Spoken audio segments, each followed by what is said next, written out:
dice, de todas formas iba a venir y me dormí antes de las 12 de la noche, así que para mí no hubo problema. Levanten la mano los que antes de las 12 ya estaban en el tercer cielo, ¿verdad? ¿Quién se durmió entre 12 y 12 y media? Se dieron el abrazo y casi en la cama con la almohada y a dormir, ¿verdad? Algunos. Entre 12 y una, ¿quién se durmió entre 12 y una?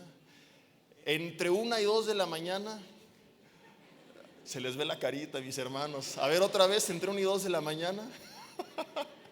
Fuera de broma, hay unos hermanos que se les dio una cara, ¿verdad? Y creo que ando igual, porque por ahí andamos también nosotros. Entre 2 y 3 de la mañana. Ya ustedes merecen un aplauso por su esfuerzo, ¿verdad? Están aquí bien desvelados.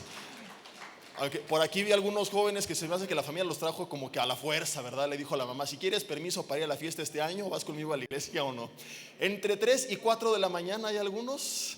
No, ya ustedes vienen, no sé ni qué van a escuchar, andan en automático, ¿verdad? Entre 4 y 5 de la mañana. Wow, no, pues ustedes, vienen crudos todavía ustedes. ¿Alguien se durmió después de las 5 de la mañana? No, ya sería mucho, ¿verdad? Dices, ¿y qué hace aquí? Bueno, vamos a Josué capítulo 1.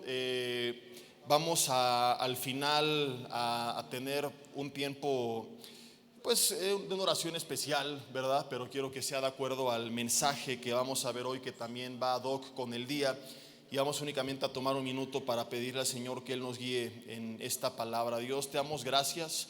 No queremos ahorita todavía hablar de este día, de esta etapa. Solamente te agradecemos porque nos permites tener vida en este primer día del año, primer domingo del año. Y ya más tarde, Señor, te diremos muchas cosas, pero ahora solo queremos ponernos en tus manos para pedir que tú hables de forma específica a nuestro corazón a través de esta palabra. Quita todo estorbo de en medio, que nada se interponga entre tu palabra y nosotros, que en el ambiente físico, emocional, espiritual, Señor, todo tipo de distracción, cansancio, sueño, Señor, algún problema, pensamiento, presión, lo entregamos en tus manos. Pedimos que tú nos des total entendimiento y podamos estar abiertos y dispuestos en espíritu, alma, mente, cuerpo para recibir esta palabra. Y pedimos que seas únicamente tú, Espíritu Santo de Dios, hablándonos, y que esta semilla sea sembrada en tierra fértil y produzca fruto en nuestras vidas. Te lo pedimos en el nombre de Jesús y te damos gracias. Amén. Ya no pregunté si tenemos familia de visita, la tía que viene de Veracruz, el primo de Coahuila, etcétera, ¿verdad? Que te dieron pavo, pero luego que te dijeron te levantas temprano y te vas conmigo a la iglesia, ¿verdad? O no hay recalentado. ¿Hay alguno de ustedes que vive en otro lugar y que haya venido de visita con la familia? ¿Por qué no les damos también la bienvenida, verdad? Gracias a Dios por sus vidas. Qué bueno que están aquí. Cuando vengan por acá, esta es su casa y esperamos que esta reunión pueda ser de bendición para ustedes. Y bueno, quiero compartir con ustedes un tema especial que hemos titulado el inicio de una nueva etapa. Realmente no hay en la Biblia así como tal una predicación de Año Nuevo, ¿verdad? No hay un mensaje de consejos de Año Nuevo o algo por el estilo, pero sí tenemos el ejemplo de grandes hombres y mujeres de Dios que transicionaron por diferentes momentos y que sus vidas, podríamos decir, fueron divididas en ciclos o en etapas, algunos mucho más marcados, como el caso de Josué, que otros, porque no cabe duda que toda la vida nosotros estamos pasando por diferentes ciclos. Yo soy de los que en lo personal no me fascina como tal el determinar ciertas metas o propósitos de Año Nuevo, porque soy de los que piensa que los propósitos pueden iniciarse en cualquier momento dependiendo la necesidad o lo que Dios te esté mandando, ¿no? Entonces, alguien que por ejemplo fue al médico en junio y que está pasado 23 kilos de rosca o cosas por el estilo, no tiene que esperar hasta el 1 de enero del siguiente año para, pues, ponerse en orden. Ahora, también sería lo más ridículo del año que quieras ponerte a dieta el 24 de diciembre, ¿verdad? Entonces, ahí sí vale la pena que esperes no al 1, sino al 2 de enero. Pero hay muchas cosas que puedes empezar de inmediato y no tener que esperar. Entonces, más bien prefiero ir planeando y en diferentes momentos y etapas las cosas se irán dando. Pero hay ocasiones en las que vemos ejemplos como el de Josué, cuya vida no fue siendo guiada a través de diferentes etapas y momentos, sino que hubo claramente 2 etapas en su vida, o podríamos decir que hubo 3 etapas muy marcadas, 3 nuevos ciclos, 3 nuevos comienzos, y el primero de ellos fue toda su vida como esclavo en Egipto. Él nace de familia judía y vive muchos años, toda su infancia, parte de su adolescencia bajo el imperio egipcio como esclavo. Él no esperaba el 24 de diciembre que le traían de regalo sus padres y no esperaba la cena de Navidad y cosas por el estilo. Lo único que él recibió durante todo este desarrollo de su vida fueron latigazos, fueron insultos, fue ver a su familia siendo hostigada por el faraón. De repente un día llega un libertador, Moisés, enviado por Dios con mano poderosa, y empieza a hacer milagros, cosas sobrenaturales, y sale de Egipto, deja la esclavitud y va como joven. Tendría él unos 18 años aproximadamente de edad.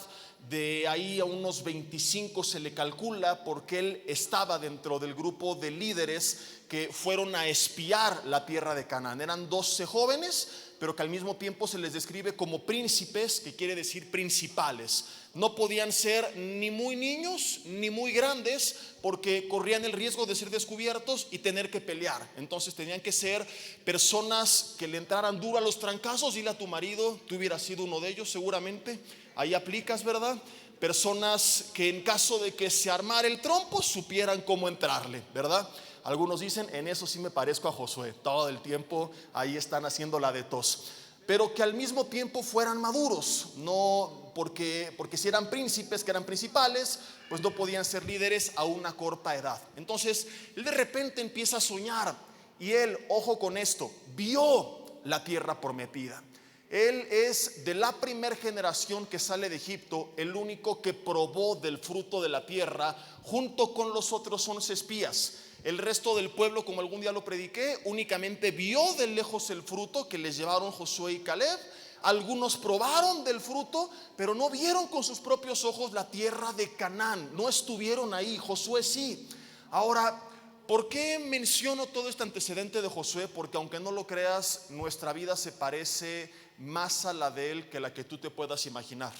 Hay mucha gente que nació y vivió una infancia, una adolescencia, si bien no en la esclavitud, sí con ciertos problemas, con hogares disfuncionales, con problemas todo el tiempo, con opresión, con insultos, con humillaciones, con cargas, con peso, quizá con necesidades más allá de lo, entre comillas, normal. De repente viene Josué y ve la tierra de Canaán. Y todo esto porque Dios había enviado a Moisés, el libertador, con una vara que representaba la autoridad de Dios, a traer libertad. ¿Qué representa esto para nuestras vidas? Cuando venimos a Cristo y el Señor con su vara, con su autoridad, con su mano poderosa, nos trae libertad por medio del sacrificio de Jesús en la cruz del Calvario, de Egipto, que representa la esclavitud, la muerte y el pecado para nuestras vidas. Entonces un día tú te encontraste con el Señor, fuiste libre de Egipto, y como Josué, ya me confundí con José, ¿no? Como Josué, que también en este momento se convirtió en un soñador, viste aquella tierra de Canaán. ¿Qué quiere decir? Vienes a Cristo y ves como Él en su palabra todas las promesas, y ves todo lo que Él comenzaba a anunciar para las diferentes áreas de tu vida, y también te emocionaste como Él. Pero Josué resulta que por culpa de la incredulidad del pueblo se queda otros 40 años dando vueltas en el desierto antes de tomar la tierra de Canaán. Y así hay algunos que a lo mejor voltean al pasado y dicen: Jesse, estoy agradecido con Dios porque me ha sacado de Egipto.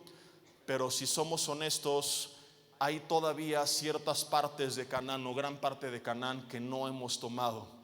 Hay promesas, hay verdades en la palabra de Dios que quisiéramos nosotros ya haber palpado, ya haber tomado, ya haber experimentado, como Dios le anunció al pueblo de Israel, y que hasta el día de hoy seguimos solamente viendo de lejos. Es en este contexto donde Dios se presenta a Josué y le habla y le da alguna serie de promesas, pero también de consejos u órdenes para poder tomar esa porción de la tierra. ¿Qué quiero decir, mis hermanos? La promesa de Dios, número uno, sigue vigente. Él no se ha olvidado de lo que te dijo. Él no se ha olvidado de lo que te dijo. Tú viniste a Cristo y conoces sus promesas en su palabra, y hay muchas que no se han tomado, pero siguen aquí y siguen vigentes. Solamente que no va a suceder de la noche a la mañana, ni por arte de magia. Ha hecho mucho daño al cristianismo moderno toda esta corriente de la teología de la prosperidad y humanismo que ha enseñado al cuerpo de Cristo que las cosas de Dios se alcanzan diciendo decreto, confieso, establezco, declaro, arrebato. Entonces tienes una generación de cristianos flojos que no se quieren esforzar, que no quieren orar, que no quieren buscar a Dios en su palabra, que ni siquiera conocen las promesas, que no quieren hacer su parte, que viven vidas fuera de la voluntad de Dios y que no quieren hacer lo que humanamente hablando les toca, porque les han enseñado que todo es visualizarse, confesar, decretar, establecer, arrebatar, etcétera, etcétera. Y por eso lo que sucede es que ese mensaje durante unos minutos te hace sentir bien, pero a largo plazo tienes una generación que sigue viviendo en el desierto. Digan conmigo, uyuyuy, ay, ay, ay. Y que ve la tierra de lejos, pero que no está tomando la tierra prometida, porque no va a ser, repito, ni de la noche a la mañana, ni por arte de magia. Que todo lo que tengamos sea por la gracia de Dios no quiere decir que nosotros no tengamos que hacer nada. Dios nos dio 5 sentidos, una mente con un razonamiento y una serie de responsabilidades. Es entonces que Dios se presenta a Josué y le dice en el capítulo 1, versículo 1, justamente dice la Biblia, después de la muerte de Moisés, aquel hombre en que Josué confiaba y que, escúchame, era prácticamente como su padre. Porque cuando Moisés salía del campamento a buscar fuera del campamento la presencia de Dios, la Biblia dice que no había nadie con Moisés más que el joven Josué.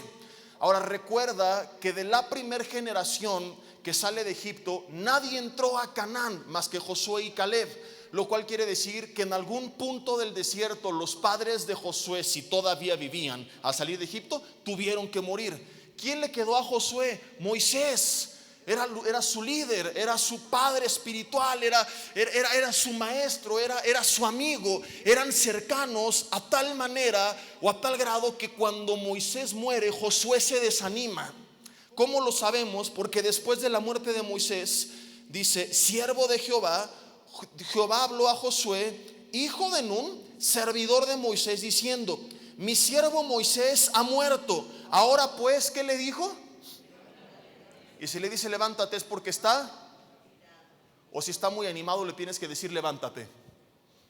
Y como siempre te lo he dicho, el problema es que idealizamos a los personajes de la palabra de Dios y los vemos como super saiyajins infalibles, ¿verdad? Que no se equivocan, que no cometen un solo error, que siempre estaban en su plenitud. Y no es así. La Biblia, a diferencia de los otros textos pseudosagrados que idealizan a sus personajes principales, la Biblia nos da una muestra de lo honesta que es, revelando los momentos más oscuros aún de los grandes hombres de Dios. Y naturalmente Josué, al morir Moisés, se desanimó, porque él esperaba que Moisés, que estuvo a cargo 40 años, los introdujera en la tierra de Canaán. Entonces él se pregunta, ¿y ahora qué le vamos a hacer? Era Moisés el que buscaba a Dios, era él con su hermano Aarón quien tenía la vara y quien hablaba, y era Moisés quien levantaba la vara y el mar se abría, y oraba y Dios mandaba maná del cielo, y oraba y Dios mandaba agua de la roca. Y de repente Moisés ya no está, por otra historia que también es interesantísima,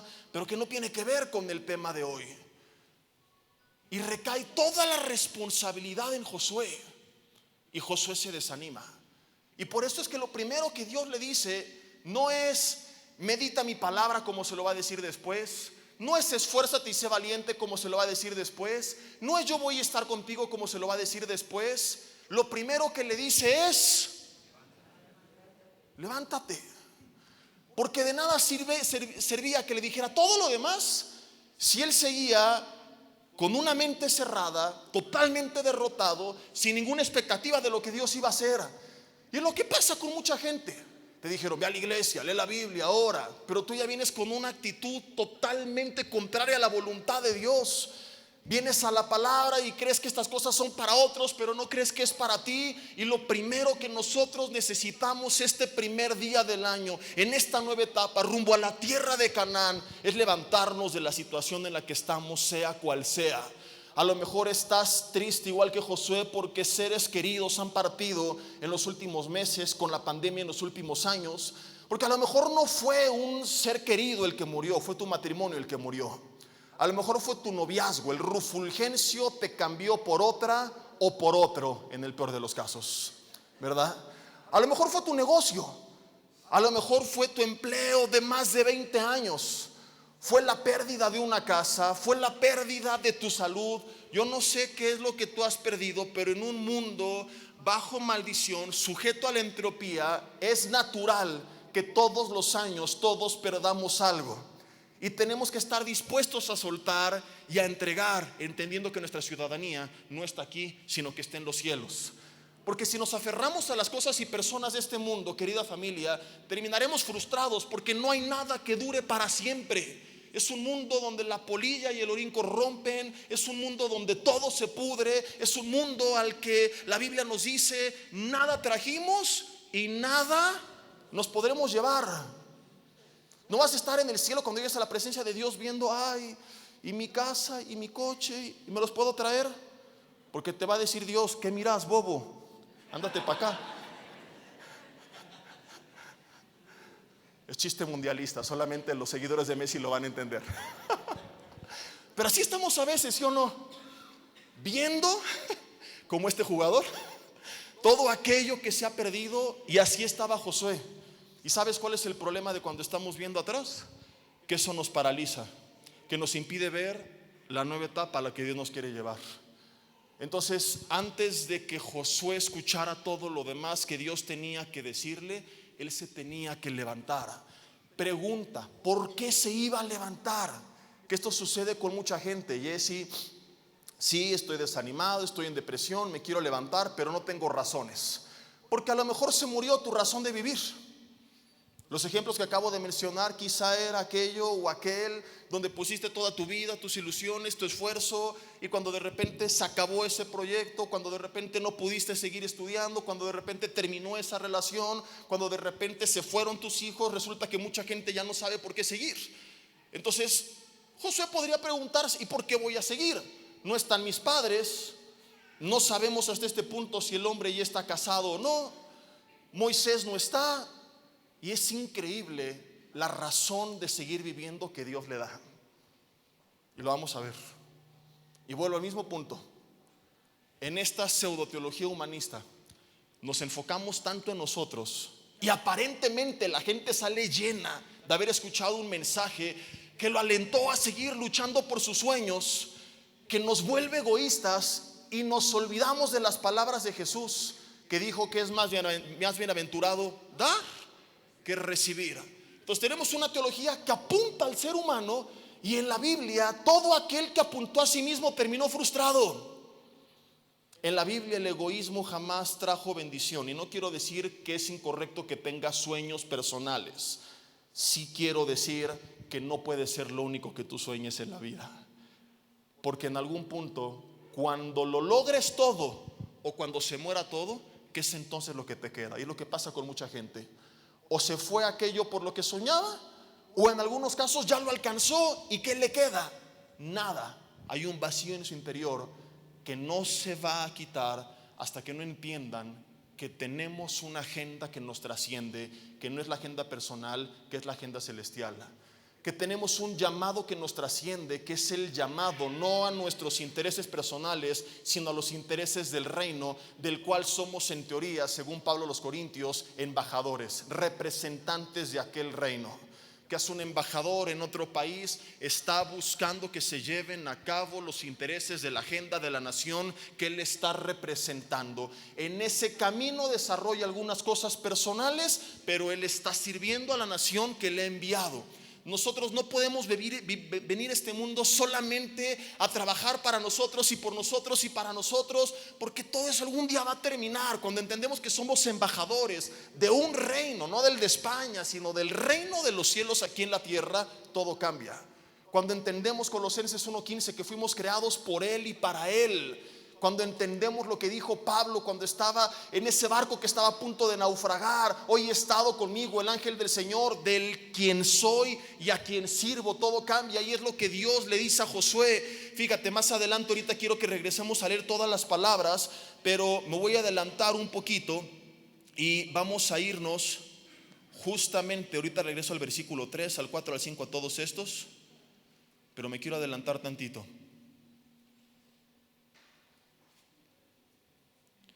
Versículo 6 dice: esfuérzate y sé valiente. Fíjate, ¿por qué?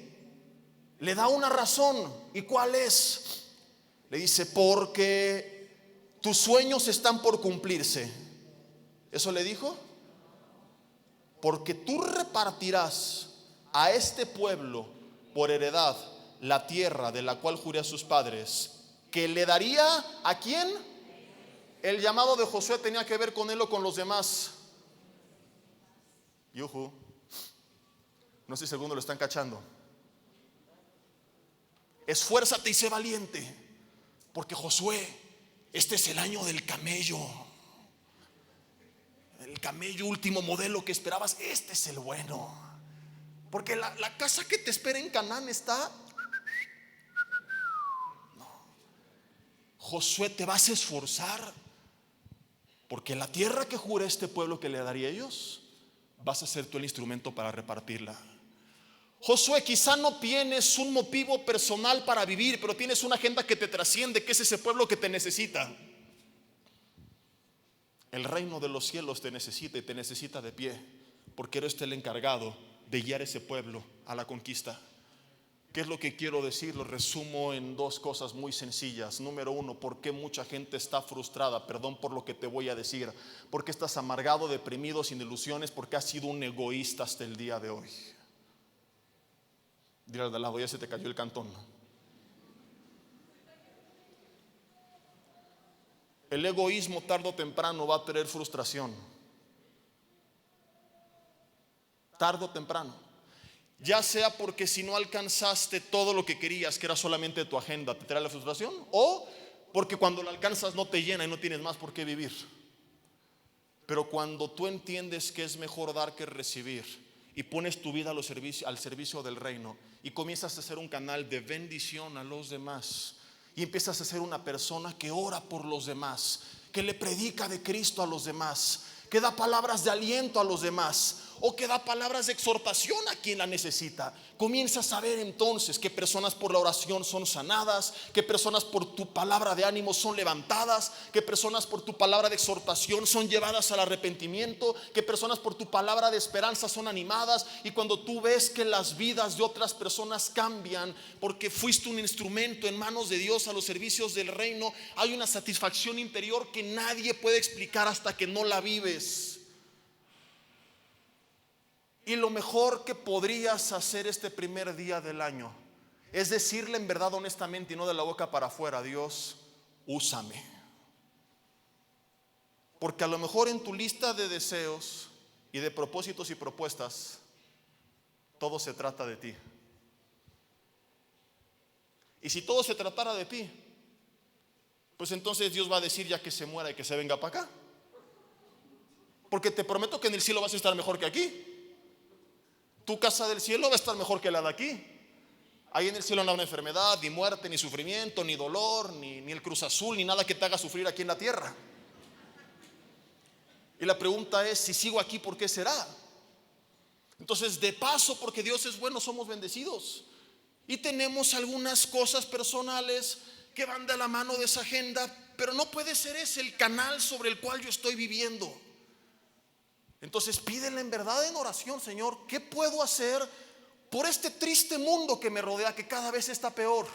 Y pon tu vida en los servicios del reino. Y no estoy diciendo que eso se logra metido el domingo aquí en la iglesia, porque es la forma en la que mucha gente concibe que puede servir al Señor, y es la única forma en que a veces por manipulación se enseña. Pero no, la iglesia primitiva no servía en la iglesia, no había auditorio de reunión, servían fuera de la iglesia. Dice Hechos 2:42 en el versículo 47: tenían favor para con todo el pueblo. Como les dije la semana pasada, preguntemos en la mesa de informes la próxima semana con los coordinadores de evangelismo, que creo que hoy no vinieron porque están crudos. No, no es cierto. No sé si vengan o no.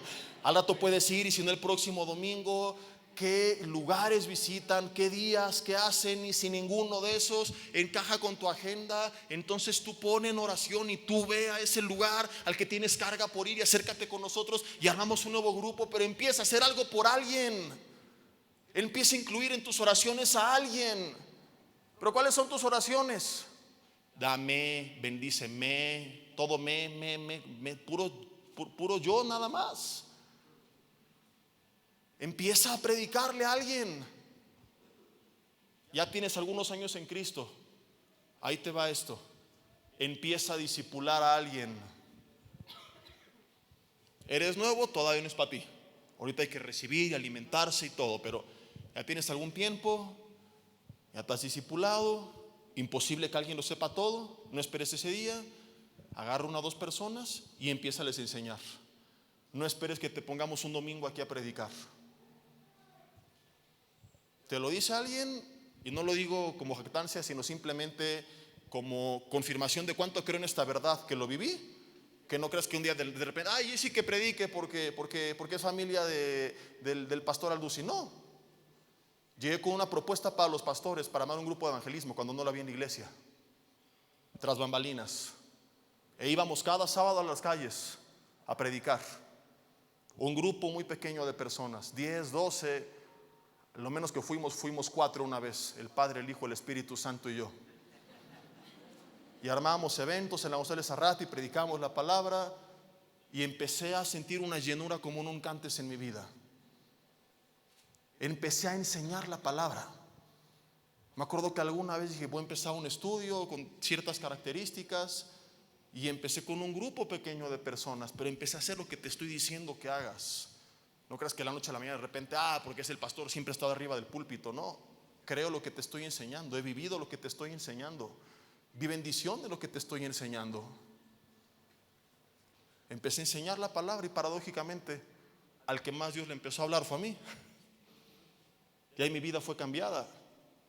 Y yo no quería ser pastor, pero empezó a traer tanta satisfacción a mi vida servir a Dios, que llegó un punto en el que le dije, y me lo creas o no, Dios sabe que en mi oración era honesta. Le dije, Señor, aunque sea en una sierra, en una tienda de campaña, pero yo no me veo haciendo otra cosa que no sea predicando tu palabra el resto de mi vida. No me interesa lo demás. Tenía muchos sueños personales que no es que fueran del diablo, pero me di cuenta que nada se comparaba a esto. Y entonces concluyo, insisto, no concluyo el mensaje, sino en este punto, que mucha gente está frustrada porque ha sido egoísta, porque has pensado en ti, y aun cuando no tuvieras razones personales de vivir, tienes todo un mundo que necesita de Dios, del Dios que tú conoces, de la palabra que tú conoces, del espíritu que tú tienes, para que tu vida tenga un propósito. Josué, levántate. Señor, pero estoy triste y mi familia. No estoy hablando de ti, este pueblo te necesita. Ponte de pie. Regresamos al versículo 3. Dice, yo os he entregado, como le había dicho a Moisés, todo lugar que pisare la planta de vuestro pie. La primera vez que leí este versículo, fui a un estacionamiento, busqué el coche más caro, lo pisé, pero no se hizo mío. Esto es fascinante, versículo 4. Desde el desierto y el Líbano hasta el gran río Éufrates, toda la tierra de los heteos, hasta el gran mar donde se pone el sol, será vuestro territorio. ¿Quién sabe ubicar esto en un mapa? ¿No lo saben? ¿Qué carnales son mis hermanos? Hay que leer mal. No, no es cierto, yo tampoco tengo idea de qué es este lugar. Pero ¿por qué está aquí? Esto es increíble. Dios no le dice, ve y lucha y conquista y pelea. Y Josué, ¿y qué vamos a conquistar? Vamos a conquistar. ¿Y qué? ¿Quién sabe? Pero vamos a conquistar. No, hay mucha gente que tiene mucho ánimo pero poca visión. La motivación sin un plan o una estrategia no sirve para mucho.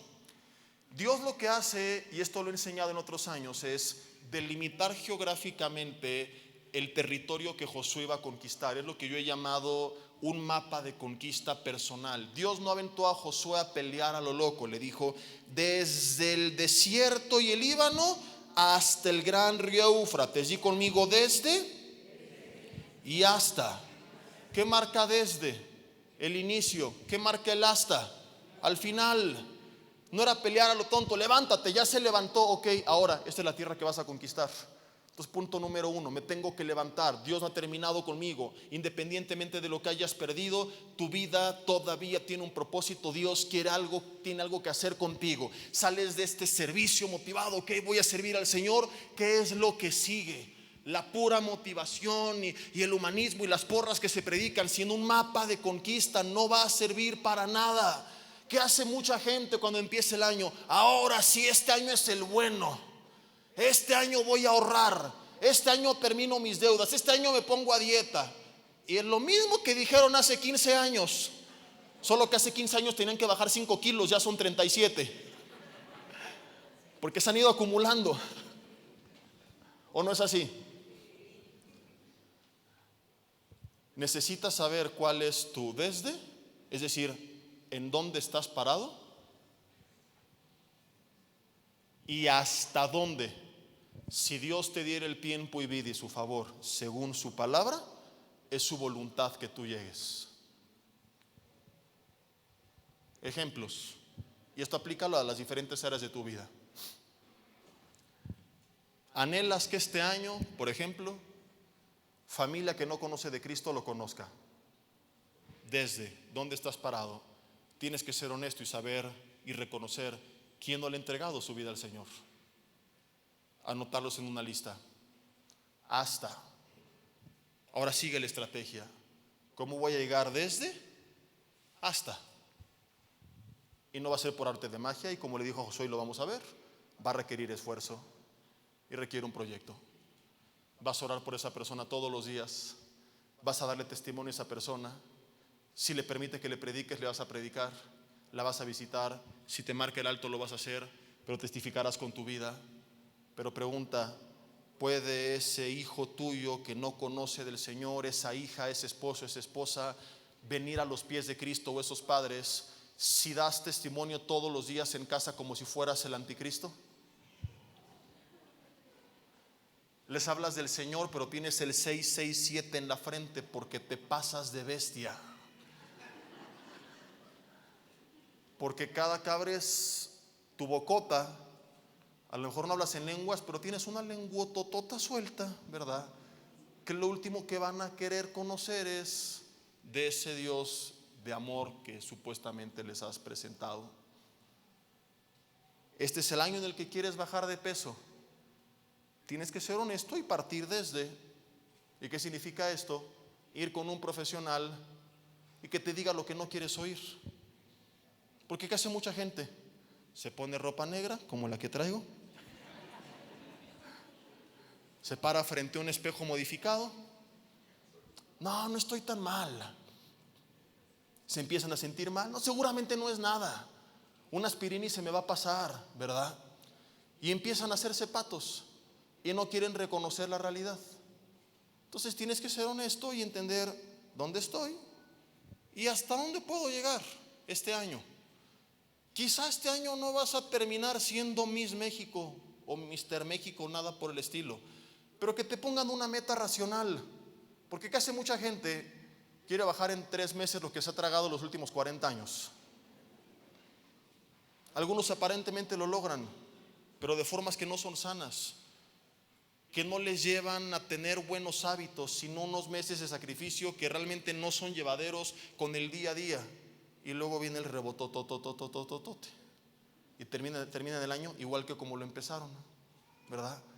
Hay hermanos que de repente van bien el año, mira, junio, julio, agosto, ya bajó como 20 kilos, lo ves en enero y dices, ¿se tragó a Santa Claus? O sea, ese no comió el pavo, ese era el pavo, era como 10 pavos ahí en uno, ¿verdad? ¿Por qué? Porque no fueron racionales, porque agarraron que la dieta de la luna y de la pechuga de mosca y cosas raras que los matan de hambre, que afectan su salud y pues que no son llevaderas. Querían arreglar en 3 meses problemas de toda la vida. Voy avanzando poco a poco, pero haz un hábito. La toma de Canaán no fue en un año, ¿eh? De hecho, si lees el último capítulo de Josué, te vas a dar cuenta que a su muerte no habían conquistado toda la tierra de Canaán. Y Josué le encargó el resto del territorio a sus descendientes. Falta esta y esta. Lo cual quiere decir que quizá en vida el tiempo no nos dé para alcanzar todo aquello que nos propusimos. Y esto no está padre, pero es algo más realista que el visualízate, que no sirve para nada. Trae 2 extremos. Uno es eso y otro es quedarte donde estás. Pues yo no sé si la vida nos va a dar para hacer todo lo que Dios quería que hiciéramos, pero sí sé que a nuestra muerte al menos tenemos que presentarnos y decirle, Señor, mira, a lo mejor no llegué hasta el final, pero no me quedé donde empecé. Que avances en la carrera. A lo mejor es irreal que digas, este año salgo de deudas, a menos que asaltes Oxxos. Pero que sí termines con menos que como empezaste. A lo mejor este año tu salud no va a ser óptima, pero que sí sea mejor que como lo empezaste.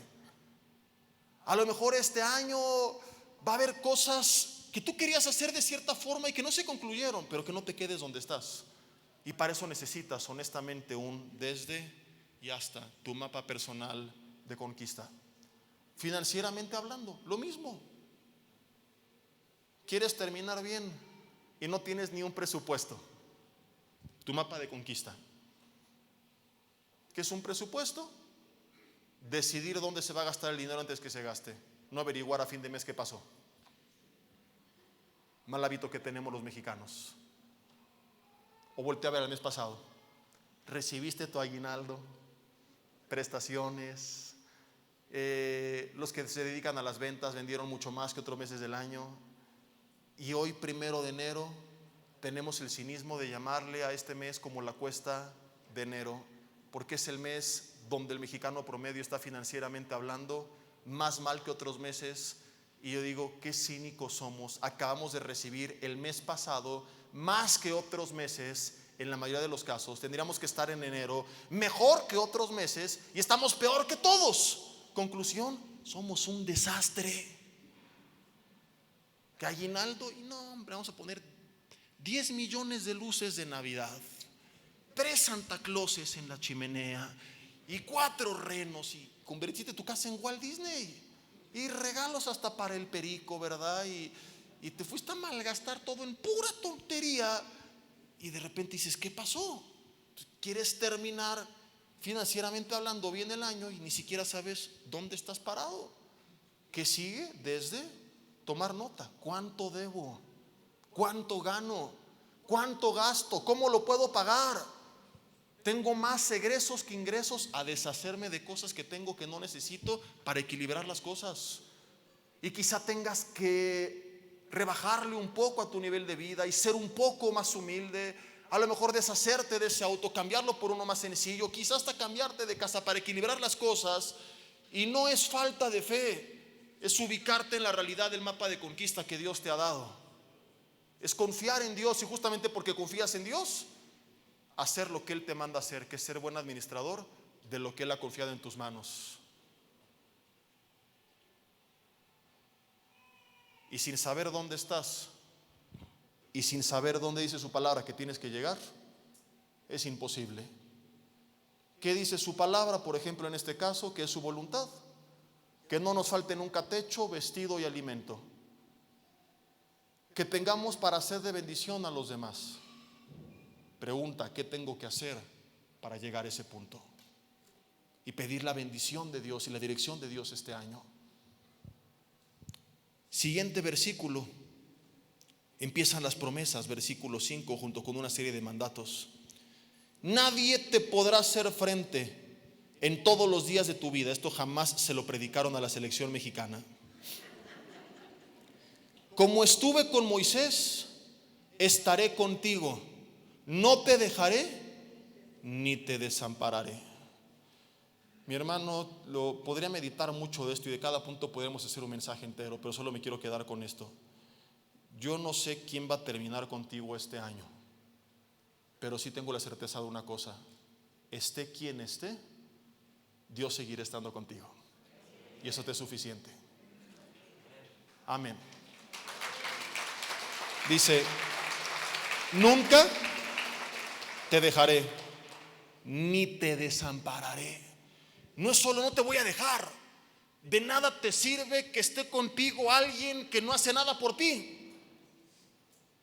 Porque mucha gente piensa que se trata de la compañía, de la presencia, y dices, ok, nunca te dejaré, pero dices, ¿para qué quiero el apoyo de un inútil? ¿No? O sea, hay mujeres que dicen, sí, el marido no me ha dejado, pero ya mejor que se hubiera ido, ¿no? Ahí está, pero no sirve para nada. De esta iglesia no, de otras iglesias en Tailandia, digo yo. Entonces, la promesa de estar no es suficiente. Es, voy a estar y te voy a amparar. O sea, voy a estar ahí, pero voy a estar velando por ti. Porque hay hijos que siguen con sus mamás, por ejemplo. A los 35 años el chiquitín, y lo mantiene la mamita.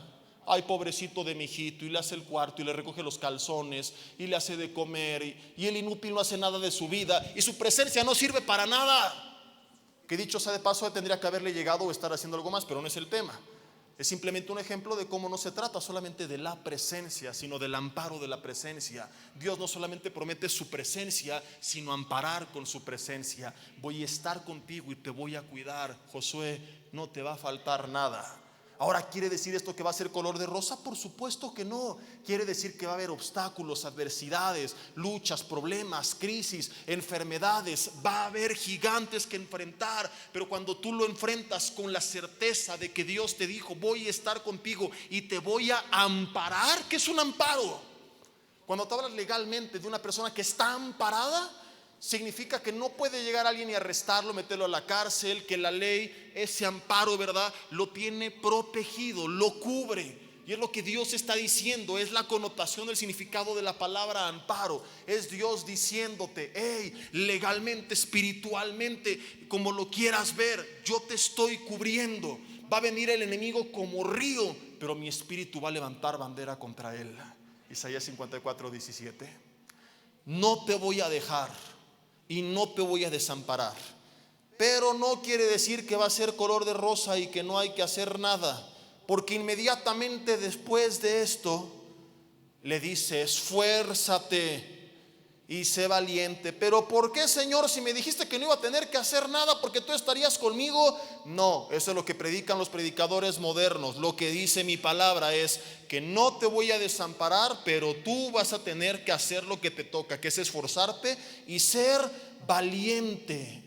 Se tiene que terminar la generación de cristianos chillones y cobardes que hay en este siglo, de que por todo nos quejamos y de todo le hacemos de tos, y por cualquier problemita nos enojamos con Dios y no queremos ninguna adversidad. Predicamos de victorias, pero no queremos las batallas que nos llevan a las victorias. Y los ángeles en el cielo han de decir: ya no entendí. No. Mándenles un psiquiatra, porque no. Hablamos de guerra y el Señor y no sé qué. Cuando viene la batalla: ay, Señor, se me rompen las uñas, el diablo, ay, mi hijo, ay, estoy enfermo, ay, el trabajo y México y Morena y esto y la guerra y el COVID y no sé qué. Nada más porque es Dios no nos ahorca. Pero pobres de los ángeles, yo creo que los incitamos a pecar, ¿verdad? El Gabriel decir: sacó la espada, pero no para defenderlo, sino para mandárselo al Señor. Esfuérzate y sé valiente, lo que ya leímos, porque tú repartirás este pueblo por heredad, la tierra de la cual juré a sus padres que daría a ellos. Y le vuelve a decir por segunda vez: solamente esfuérzate y sé muy valiente. Pero la primera era para repartir la tierra, ahora era para guardar su palabra. ¿Qué significa eso? Que ni las cosas terrenales ni las espirituales van a ser color de rosa. En ambas se requiere valor y esfuerzo, para repartir la tierra y para meditar y guardar la palabra. ¿Sí me explico? La primera era para la conquista, la segunda es para cuidar de leer la ley de mi siervo Moisés. ¿Eso le dijo? Para cuidar de publicarle en Facebook. ¿Eso le dijo? Para cuidar de sacar 10 en el examen de teología. Aleluya. Y ser un religioso con una vida hipócrita, pero que bien predica en redes sociales y que bien publica y a todo mundo ataca. Y son los teólogos de internet que yo les llamo, que nada más están ahí despotricando de medio mundo, pero no hacen de su vida un papalote, ni se congregan, ni se discipulan, ni sirven para nada en ningún lado. De nada sirve saber si no lo haces. Hay que ser no solamente oidores, sino también, dijo Santiago, hacedores. Y desde muchos siglos atrás Dios le dice a Josué: esfuérzate y sé valiente para cuidar de hacer. Dile al de al lado: es diferente hacer que hacerse. Dile: haz, no te hagas. Conforme a toda la ley que mi siervo Moisés te mandó, no te apartes de ella ni a diestra ni a siniestra. Es un requisito, que seas prosperado en todas las cosas que emprendas. Ni hallarás satisfacción hasta que se termine el egoísmo, ni hallarás prosperidad hasta que conozcas su palabra. ¿Por qué no soy feliz? Por egoísta. ¿Por qué no prospero? Porque no estoy viviendo conforme al manual de vida de la palabra de Dios. no es que conocerla metafísicamente empieza a cambiar todo, es que te empieza a dar dirección para tomar buenas decisiones y entonces tener por resultado bendiciones. No puedes llegar a la voluntad de Dios por un camino ajeno a la voluntad de Dios. Es como querer llegar a Cancún manejando la carretera de Acapulco, y llegas a Acapulco y te enojas. ¿Y por qué no llegué a Cancún? Pues porque manejaste por la de Acapulco, animal.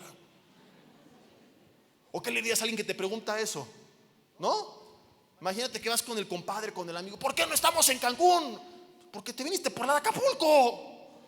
Te dije que era por allá. No, pero yo quería por aquí llegar a Cancún. Era más corto. Pues sí, pero no te lleva a Cancún. La otra son 20 horas. Pero la que lleva a Cancún. Eran 4. Acapulco. No es así de Y así estamos con Dios. Señor, ¿por qué no tengo tu bendición en mi vida y la salud y la prosperidad y mi familia y cómo me ibas a usar y tu poder y todo esto? Pues porque no seguiste el camino de mi palabra. Lámpara es a mis pies tu palabra. Salmo 119, versículo 105. Lumbrera a mí camino. No ilumino mis pisadas con la palabra, voy a tropezar con algo fuera de su palabra. No sigo mis caminos conforme a la palabra, voy a terminar perdido. Quiero llegar a la dirección que puse en el GPS, tengo que seguir sus instrucciones. Quiero la voluntad de Dios, tengo que caminar por el camino de la voluntad de Dios. Y en ese camino a veces tendrás que tomar rutas más largas, como la de Cancún, caminos más sinuosos, más complicados. De ahí que Dios le dice a Josué: no va a ser fácil, no es el camino corto, no vas a Acapulco, vas a esforzarte y vas a ser valiente, porque a veces en el camino habrá obstáculos que te van a hacer que tengas ganas de tirar la toalla. ¿Cuánto cristiano nos apartó de Dios después de la pandemia? Porque enfrentaron ese camino sin Dios y no estuvieron listos. Entonces, ya te levantaste, entendiste que tienes una razón más allá de ti mismo de vivir. Tienes tu mapa de conquista, ya trazaste los diferentes puntos: vida personal, familiar, salud, ministerio, desde y hasta. Tengo la certeza que Dios estará conmigo. Pero ahora entendamos esto, y casi concluyo. No va a ser sencillo. No quiere decir que lo ganarás con tu esfuerzo, porque todo es por la gracia de Dios. Pero eso no significa que tú no te tengas que esforzar, porque predicamos tanto de una cosa o de otra que perdemos el equilibrio. O le echamos la bolita al Señor, o queremos ser nosotros los héroes de la historia. El primer camino termina llevando una generación de holgazanes que no hace nada, justificando su pasividad, disfrazándola de gracia. Dicen: es que todo se encarga Dios. Y el otro termina generando una generación de cristianos soberbios que creyeron que se trataba de sí mismos, cuando lo que la Biblia enseña que es Dios el que iba a entregar la tierra, pero Josué quien se tenía que esforzar. Dile al de lado: tómala. Vuelvo a leer y pido que me apoyen con el teclado para concluir, por favor. Fíjate, versículo 3. Yo os he entregado. ¿Quién entregó la tierra? Versículo 7. Solamente esfuérzate y sé muy valiente. ¿Quién se tenía que esforzar? Qué bello equilibrio nos predica la palabra. No está peleado una con la otra. Ni le dice en el versículo 3, tú tomarás la tierra. Ni le dice en el 7, no hagas nada, solo descansa en mí. No, descansa en mí. Yo te entrego la tierra, pero tú le vas a chambear. Tú te vas a esforzar. Lo que más pobreza ha traído al cristianismo es la teología de la prosperidad, paradójicamente. Es tristísimo, pero es una realidad. No es la voluntad de Dios que su iglesia no tenga para pagar techo, vestido y alimento. Es lo que Jesús prometió. O Jesús mintió o algo estamos haciendo mal. Es su voluntad que podamos ser de bendición a los demás y que no nos falte al menos lo indispensable. Sí, es su voluntad que a veces pasemos temporalmente por tiempos difíciles, pero aún en esos tiempos Él provee para que no nos falte nada. Pero tienes a muchas personas que carecen de lo indispensable porque lo que les han predicado es esto: pacta, tú nada más ofrenda y ya estuvo. No, tienes que tener contentamiento, ser humilde, bien administrado, dejar de gastar en tonterías, planificar, ahorrar, trabajar, entender que nada es tuyo, que todo es de Dios, y entregarle las mejores cuentas con lo que Él te ha puesto en tus manos. Y todo eso no es sencillo. Que hace mucha gente: como Dios proveerá, vámonos el tarjetazo y a vivir fuera de mi realidad. Y eso a la larga no es fe, eso es negligencia. Jesús dijo: quien antes de construir una torre no se sienta primero y calcula los costos, no sea que una vez que empiece no la pueda terminar. Está hablando del costo de seguirle, pero parte de un principio que Él confirma y da por obvio. Y la Biblia nunca va en contra del razonamiento, del sentido común, de la planificación. Lo estamos viendo con Josué. Le dijo Pablo a los tesalonicenses que cada uno trabajando sosegadamente comiera su propio pan, que el que no quisiera trabajar que tampoco comiera. Generaciones de cristianos que vivían todo el tiempo encerrados en la iglesia, que no querían trabajar porque pastores manipuladores ahí los tenían sirviendo a lo que conviene a sus intereses. Dios te proveerá, hijito. Tú solo decreta, confiesa, establece, declara, ten fe, siembra una semilla, haz un pacto. Y la gente sigue en pobreza. Y quien se enriquece, el manipulador que los mangoneó a su antojo. Y nada más. No es así. Si la iglesia entendiera que cuentan con la bendición de Dios, pero que nosotros tenemos que trabajar y ser bien administrados, y no gastar en tonterías, y ahorrar y planificar, no con un tema de avaricia, sino conforme a la dirección de Dios, como lo hizo José en Egipto, trabajando 7 años arduamente y guardando para los 7 de escasez. Como algún día te dije, el problema de muchos no fue la pandemia, eso detonó el problema venía de años atrás. Años de malas decisiones, de no querer hacer lo que nos toca. Dice: esfuérzate y sé valiente y no te apartes. Y entonces le dice: para que seas prosperado en todas las cosas que emprendas. Hasta entonces vendrá la prosperidad, que por cierto no se correlaciona con la riqueza, sino que significa ir hacia adelante. Y esto se refiere a todas las áreas de nuestra vida. Nunca se apartará de tu boca este libro de la ley, sino que de día y de noche meditarás en él, para que guardes y hagas conforme a todo lo que en él esté escrito, porque entonces harás prosperar tu camino y todo te saldrá bien. Es una promesa maravillosa. Todo lo que hagas, tú solo búscame, tú solo sigue mi consejo, tú esfuérzate y sé valiente, y te lo prometo, todo te va a salir bien. Todo lo que hagas será prosperado. Mira que te mando por tercera vez que te esfuerces y seas valiente. Dile al de al lado: no le saque, no temas. Y le añade: no desmayes. O sea, si temes, no desmayes, pero no temas y desmayes al mismo tiempo. No temas ni desmayes. Va a haber ocasiones en las que naturalmente sientas temor, dice Dios. No temas, en las que quieras desmayar. No desmayes, no vuelvas atrás, no dejes de intentarlo, porque Jehová tu Dios, y quédate con esto, estará contigo en donde quiera que tú vayas. A donde sea.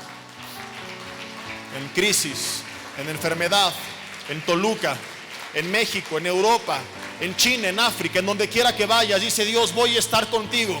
No te voy a dejar, no te voy a desamparar. Esta es mi promesa. Como le había dicho a Moisés, empezó diciendo: te lo repito hoy, lo cual quiere decir: Josué, olvidaste lo que le dije a Moisés, pero yo lo tengo presente. Mis hermanos, yo no sé cuántas cosas Dios te dijo en el pasado que tú olvidaste, pero Dios te está diciendo: yo no la he olvidado. Hoy tienes que resucitar aquellas viejas promesas, sueños que Dios puso en tu corazón y que tú enterraste, pero que Él tiene todavía presentes. Que la crisis, la adversidad, el desierto quiso sepultar, pero que dice Dios siguen más vivos que nunca, y es el tiempo de la conquista de la tierra de Canaán, de aquello que quedó pendiente, porque yo no lo olvidé. ¿Qué te toca a mí? Levántate.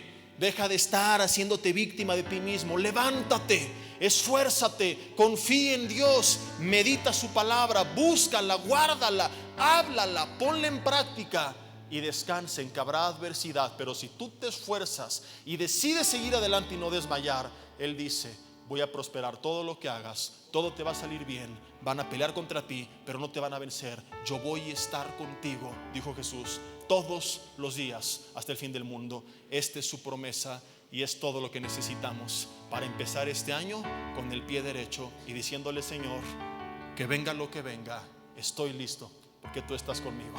Amén. Cierra tus ojos ahí en tu lugar y dile: Dios, te doy gracias por tu palabra en esta mañana. En partes me animó, en partes me confrontó, pero edifica mi alma y mi espíritu, Señor. Te doy gracias tanto por lo que me alienta y me agrada, como por aquello que me confronta y que me incomoda, porque todo es por mi bien. Lo recibo con un corazón abierto y quiero decirte, en cuanto a mí corresponde, Señor, que en el nombre de Jesús, número uno, de acuerdo a lo que aprendí, hoy decido levantarme de cualquier situación de depresión, de desánimo.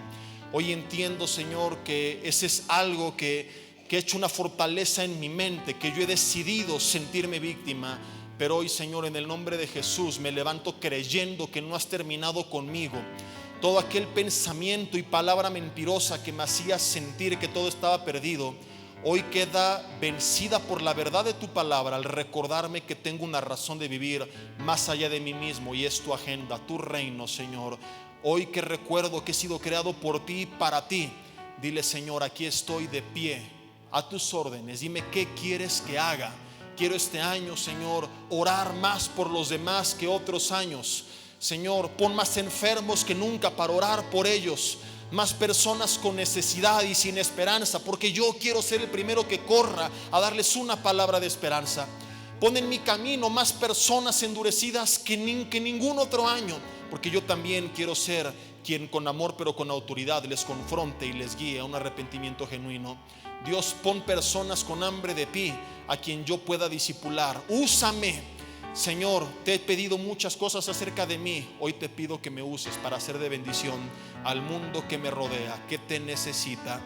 Dios, en el nombre de Jesús te doy gracias y me levanto, número uno, y número dos, dile: Señor, ayúdame en oración con tu palabra a establecer ese mapa de conquista, a ser honesto y reconocer dónde estoy y entender en tu palabra hasta dónde es tu voluntad que yo llegue, para entonces poder tener una estrategia, porque donde no hay visión, el pueblo se desenfrena.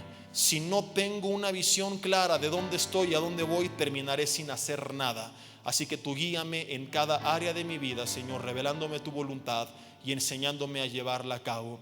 Dile: Dios, número 3, me voy a esforzar y voy a ser valiente. Entiendo que no será fácil, Señor, pero prometo que no voy a desmayar.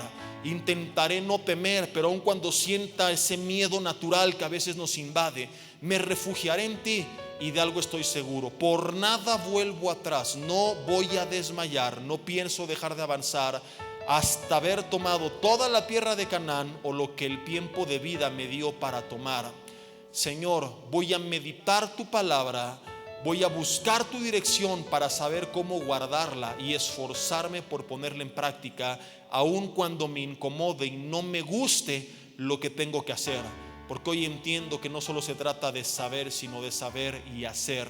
Dile: quiero meditar, quiero guardar y quiero hablar. Y te damos gracias, Señor, porque en medio de esto tú nos das tu promesa. Tú nos entregarás la tierra. Descansamos porque el resultado no está en nuestras manos. Nos esforzamos en obediencia a ti, pero no depende de ello el resultado, sino de que tú ya entregaste la tierra. Solo nos toca en obediencia hacer lo que tenemos que hacer. Es como si un equipo saliera al campo con la certeza de que si siguen las indicaciones del técnico, el partido está ganado. Jugarían con esfuerzo, pero también con paz, porque saben que tarde o temprano todo resultará a su favor. Así lo quiero hacer, Señor. no caer en el extremo de no jugar el partido de mi vida y creer, Señor, que sin hacer nada, porque solo confío en ti, todo se dará, porque eso es fanatismo y no fe. Pero tampoco salir al campo con estrés y ansiedad y preocupación. Saldré con esfuerzo, pero con paz y con confianza, porque tengo tu promesa, porque tengo tu dirección, porque tengo tu presencia, porque tengo tu amparo, porque tengo tu compañía, porque tú me prometiste, Señor, que donde quiera que yo vaya, tú estarás conmigo y que todo lo que yo haga será prosperado. De forma simbólica, levanta una de tus manos y dile: Señor, pongo este año en tus manos. No el año como tal, sino todo lo que mi vida va a recorrer por este año. Señor, aquí va implícita mi vida, sueños personales, ministeriales, laborales, académicos, relacionales, materiales, salud, familia, todo. Dile: Señor, lo pongo en tus manos. Pido tu dirección. Pedimos que tú nos guíes, Señor. Reconocemos que separados de ti nada podemos hacer, y pedimos que con tu palabra tú traigas dirección. Que pueda ser un año, Señor, de mucha bendición para nuestras vidas, pero un año donde descubramos, Señor, que somos más bendecidos cuando bendecimos, y que nos dé, Señor, todos los medios y recursos y formas y estrategias y sabiduría para poder ser de bendición. Dile: gracias, Señor, por el año que pasó, por todas las cosas buenas, y también sabemos que hay algunas pérdidas que nos dolieron, como a Josué le dolió la pérdida de Moisés. Padre, pero recordando que no somos de este mundo y que nada es para siempre, hoy, haya pasado lo que haya pasado el año pasado y aún anteriores, decidimos levantarnos en el nombre de Jesús, creyendo que si estamos con vida es porque pese a la pérdida de Moisés, no has terminado con nosotros, aún tienes cosas que hacer. Y dile: Señor, aquí estoy a tus órdenes para que hagas en mí conforme a tu voluntad. Dios, te entregamos nuestras vidas, te entregamos esta iglesia, los planes que tenemos. Tú conoces el mapa de conquista que ya hemos trazado, Señor, con lo que creemos que es tu voluntad, que tú quieres que hagamos. Pero sé tú guiándonos durante el camino, Señor, afinando detalles, haciendo todo lo que tú quieres que se haga y dejando de hacer aquello que nunca nació en tu corazón. Tú eres la base y tú eres la cabeza, tú eres la autoridad. Nosotros solo queremos en obediencia seguir tus instrucciones. En el nombre de Cristo Jesús, amén y amén, mis hermanos.